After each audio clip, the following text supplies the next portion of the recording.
তো বন্ধুরা, তোমরা দেখছো all India rankers YouTube channel.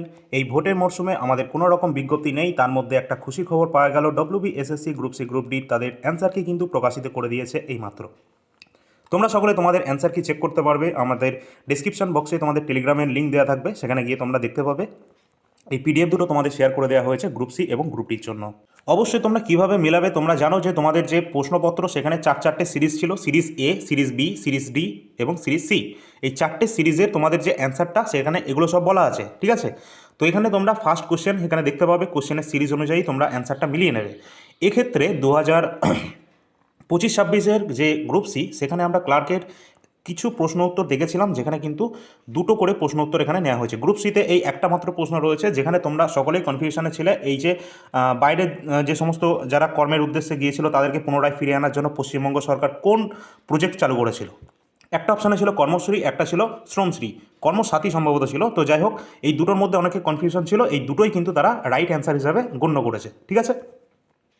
এরপরে আমরা যদি গ্রুপ ডিতে চলে আসি, গ্রুপ ডিতে কিন্তু আমরা দেখতে পাবো এখানে প্রায় তোমাদের 2 থেকে 3 নাম্বার কিন্তু বাড়তে চলেছে, ঠিক আছে। যারা দুটো অপশানে কনফিউশন ছিল আর একটা, সেটা সকলে নাম্বার পাবে। কোন কোন কোশ্চেনগুলো তোমরা তোমাদের প্রশ্নপত্র থেকে মিলিয়ে নেবে তোমাদের বুকলেট সিরিজ অনুসারে। 19 নম্বর কোশ্চেন 19 নম্বর কোশ্চেনে তোমরা সিরিজ অনুযায়ী মেলাবে, এবং 23 নম্বর কোশ্চেন যেখানে দুটো প্রশ্নকে দুটো অপশানই কিন্তু গণ্য করেছে। একটা হচ্ছে তোমাদের, আমরা কম্পিউটারে যখন অন করছি বা কম্পিউটারে যখন একটা থেকে অন্যটায় শিফট হচ্ছি, সেই বিষয়টা অনেকে কনফিউশন ছিল ব্রাউজিং হবে নাকি নেভিগেটিং হবে।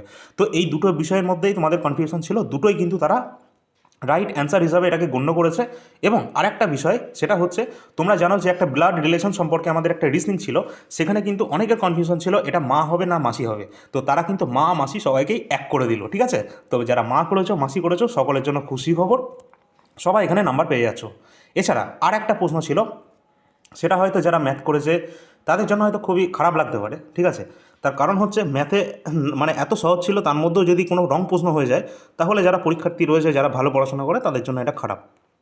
তার কারণ এটা কিন্তু সবাই উত্তরটা যারা যারা করেছে সবাই এখানে উত্তর কিন্তু তাদের রাইট অ্যান্সার এসছে। উত্তর আসবে তোমাদের একটা সংখ্যা কিছু একটা ছিল, আর একটা সংখ্যা তোমরা ক্যালকুলেশন করে ওটা কিন্তু বার করে ফেলতে পারবে, সেখানে কোনো ভুল নেই। ভুলটা হচ্ছে ওখানে এলসিএম এবং এইচসিএফে এইচসিএফ বার করার ক্ষেত্রে দুটো সংখ্যার এইচসিএফ ঠিকঠাক বার হচ্ছে না, এই জন্য প্রশ্নটাকে তারা রং কোয়েশ্চেন বলে এটাকে দাবি করেছে, এবং সেটা সবাই কিন্তু এটা নাম্বার পেয়ে যাবে। তো এটাতে গেল আমাদের এই প্রশ্ন। এবার সব থেকে বড় কথা হচ্ছে কাট অফ কী হবে। কাট অফে কিন্তু বড় মাত্রায় হেরফের হয়ে যাবে এই ধরনের প্রশ্ন উত্তরে তোমাদের অ্যান্সার কি দেখার পর, ঠিক আছে। কেন আমি এই কথা বলছি, গ্রুপ সিতে 1 নাম্বার, যেটা কিন্তু প্রায় সকলের জন্য এটা অ্যাডভান্টেজ হয়ে যাচ্ছে। তার সাথে সাথে গ্রুপ ডিতে প্রায় 3 নাম্বার, ঠিক আছে। তো 3 নাম্বার গ্রুপ ডিতে এটা সব থেকে বেশি আরও তোমাদের অ্যানালাইজ করার ক্ষেত্রে আরও বেশি মানে গুরুত্বপূর্ণ এটা। তার কারণ গ্রুপ ডিতে একটাই স্টেজ, ওই শুধু রিটেন এক্সামিনেশান, বাদ বাকি 5 নম্বর তো ইন্টারভিউ আছে।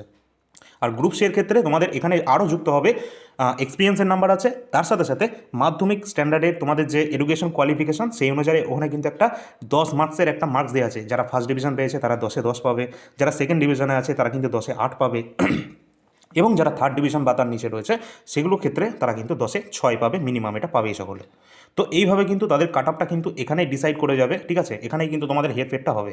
সুতরাং তোমাদের সকলের জন্য টেলিগ্রাম চ্যানেলে, টেলিগ্রামে সকলে যুক্ত হও। সেখানে এখনই একটা পোল ক্রিয়েট করা হবে, সেখানে সবাই উত্তরটা তোমাদের আগে এই অ্যান্সার কি অনুযায়ী মিলাবে, তারপর তোমরা জানাবে তোমাদের কত স্কোর হচ্ছে। এছাড়া ইউটিউব চ্যানেলে কমিউনিটি পোস্টে তোমাদের একটা পোল নেওয়া হবে, সেখানে বেশি সংখ্যক ছাত্রছাত্রী তোমরা যত পার্টিসিপেট করবে সবাইকে শেয়ার করবে, কার কত স্কোর হচ্ছে এই পোলের মাধ্যমে আমরা জানতে পারবো। তাহলে আমরা কাট অফ সম্পর্কে সঠিক ধারণা তোমাদের কিন্তু প্রোভাইড করতে পারবো। একদম ফাইনাল অ্যান্সার কি অনুযায়ী একদম কাট অফটা তোমাদের মোটামুটি কত যেতে পারে সেটা কিন্তু একদম নিশ্চিতভাবে বলা সম্ভব হবে তখনই তোমরা ম্যাক্সিমাম নাম্বার অফ স্টুডেন্ট যখন এই পোলে অংশগ্রহণ করবে, ঠিক আছে। সুতরাং এটা কিন্তু আমাদের সবাইকে একটা মানে আচমকা একদম মানে চকিত দেওয়ার মতো, একদম কনফিউজ করে দিলাম আমাদের, একদম হঠাৎ করে সারপ্রাইজ দেওয়ার মতো ঘটনা, যে ভোটের মরশুমে যেখানে কোনো পরীক্ষার ফর্ম ফিল আপ বেরোয়নি, কোনো নতুন বিজ্ঞপ্তি বেরোয়নি, যা যা প্রশ্ন মানে পরীক্ষা হওয়ার কথা ছিল পিএসসি সেগুলোকে বন্ধ করে দিল, সেই মরশুমে আমরা দেখলাম WBSSC যেটা একদম আনএক্সপেক্টেড একদম, ঠিক আছে, তারা অ্যান্সার কি প্রকাশ করে দিল। যাই হোক, তোমরা এই অ্যান্সার কি অনুযায়ী তোমাদের অ্যান্সারগুলো মেলাও ফটাফট। তোমরা কিন্তু চ্যানেলটা সাবস্ক্রাইব করে রাখো, পরবর্তীতে আমরা কিন্তু একদম কাট অফ রিলেটেড একটা ভিডিও নিয়ে আসবো, যেখানে ভালো মাত্রায় আমরা ধারণা দিতে পারবো এই কাট অফের ওপর ভিত্তি করে যে কত তোমাদের মোটামুটি এক্সপেক্টেড কাট অফ যেতে পারে ফাইনালি।